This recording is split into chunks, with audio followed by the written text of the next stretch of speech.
परिपथ का निर्माण, क्रमबद्ध समांतर। प्रस्तावना। परिपथ चाहे वे साधारण हो या फिर जटिल हो, हम उनका अनेक प्रकार से वर्णन कर सकते हैं। विद्युत परिपथ का आमतौर से सिर्फ शब्दों के माध्यम से ही वर्णन किया जाता है। साधारण परिपथ का वर्णन करने के लिए इतना ही कहना काफी है कि एलईडी बल्ब बैटरी से जोड़ा गया है और प्रतिरोध भी। हम परिपथ का वर्णन चित्रों या आलेख बनाकर भी कर सकते हैं। इस प्रकार के चित्र हमारे मस्तिष्क में परिपथ का एक जल्द चित्र बना सकते हैं। परिपथ का वर्णन करने का एक और तरीका है पारंपरिक परिपथ के चिन्हों का उपयोग करना। परिपथ का और उसके घटकों का एक योजनबद्ध आलेख भी बनाया जा सकता है। अब हम PHET सिमुलेशन का उपयोग करते हुए परिपथ के व्यवहार का और उसके मूलभूत घटकों को समझने का प्रयास करेंगे। एक सेल या अन्य ऊर्जा का स्रोत एक बड़ी और एक छोटी समांतर रेखा द्वारा दर्शाया गया है। जब हम अनेक बैटरी का संग्रह दिखाना चाहते हैं, तब हम लंबी और छोटी समांतर रेखाओं के समूह दर्शाते हैं। लंबी रेखाएं धनात्मक टर्मिनल को दर्शाती हैं और छोटी रेखाएं ऋणात्मक टर्मिनल को दर्शाती है। सीधी रेखा का उपयोग परिपथ के दो घटकों को जोड़ने वाली तारों को दर्शाने के लिए किया जाता है। वो उपकरण जो विद्युत आवेशों के प्रवाह को प्रतिरोधित करता है, उसे प्रतिरोधक कहा जाता है, जिसे परिपथ के चित्र में टेढ़ी तिरछी रेखाओं द्वारा दर्शाया जाता है। एक खुले स्विच को आमतौर से सीधी रेखा में छेद देकर दर्शाया जाता है और उस रेखा के एक भाग को ऊपर की ओर उठाकर आड़ा दिखाया जाता है। बंद स्विच को इस प्रकार दिखाया जाता है। जब परिपथ में दो या दो से अधिक उपकरण होते हैं और एक ऊर्जा का स्रोत होता है, तब हम कुछ मूलभूत पद्धतियों से उन्हें जुड़ा हुआ दिखा सकते हैं। हम उन्हें श्रेणी क्रम या फिर समांतर संयोजन के द्वारा जुड़ा दिखा सकते हैं। मान लीजिए एक ही परिपथ में 3 विद्युत बल्ब हैं जो एक दूसरे से जुड़े हुए हैं। अगर वे श्रेणी क्रम के रूप में जुड़े हुए हैं, तब उन्हें इस प्रकार से जोड़ा जाएगा कि हर एक विद्युत बल्ब से लगातार पद्धति से एक एक करके आवेश गुजरेगा।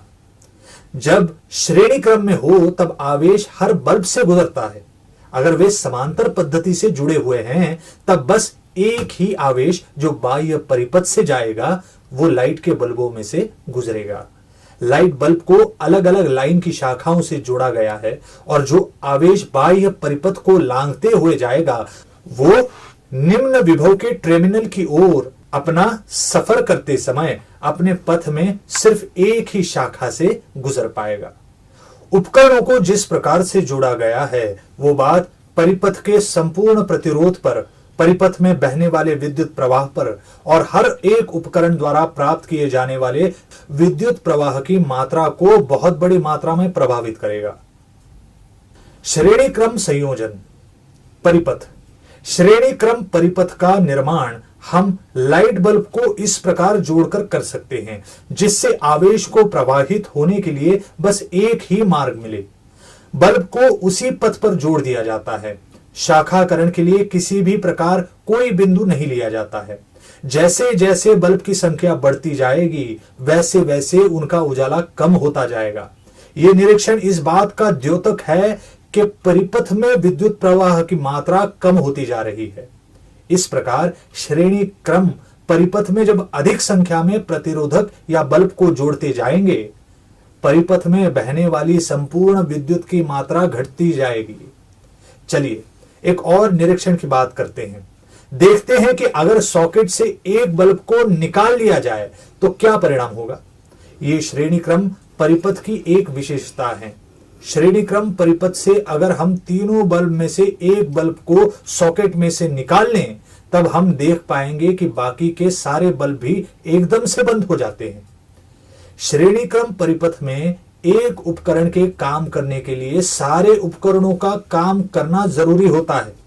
अगर किसी भी एक उपकरण को निकाल लिया जाए तो सभी उपकरण बंद हो जाते हैं।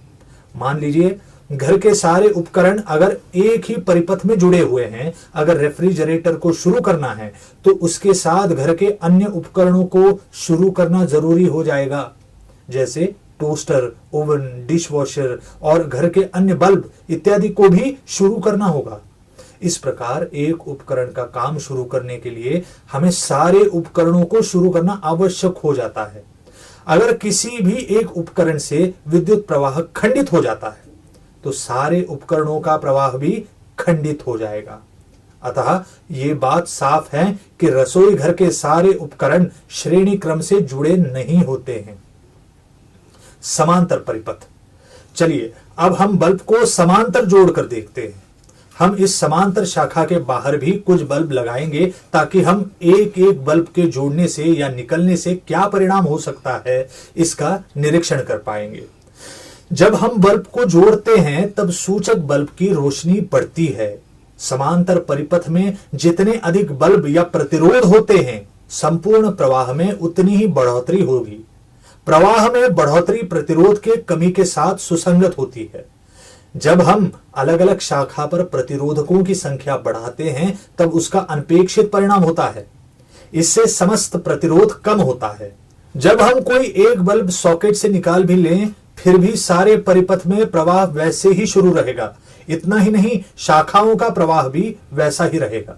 जब हम तीसरे बल्ब को सॉकेट में से निकालेंगे तब उसके प्रभाव के फलस्वरूप ये 3 बल्ब के परिपथ से बदलकर 2 बल्ब के परिपथ में परिवर्तित हो जाएगा। अगर आपके घर के उपकरण समांतर परिपथ से जुड़े हुए हैं तब रेफ्रिजरेटर को शुरू करने के लिए हमें अन्य उपकरण जैसे टोस्टर, ओवन, डिशवॉशर और घर के अन्य बल्ब इत्यादि को भी शुरू करने की कोई आवश्यकता नहीं होगी। एक उपकरण अन्य उपकरणों को बिना शुरू किए ही शुरू किया जा सकता है, क्योंकि हर एक उपकरण एक अलग शाखा से जुड़ा हुआ है।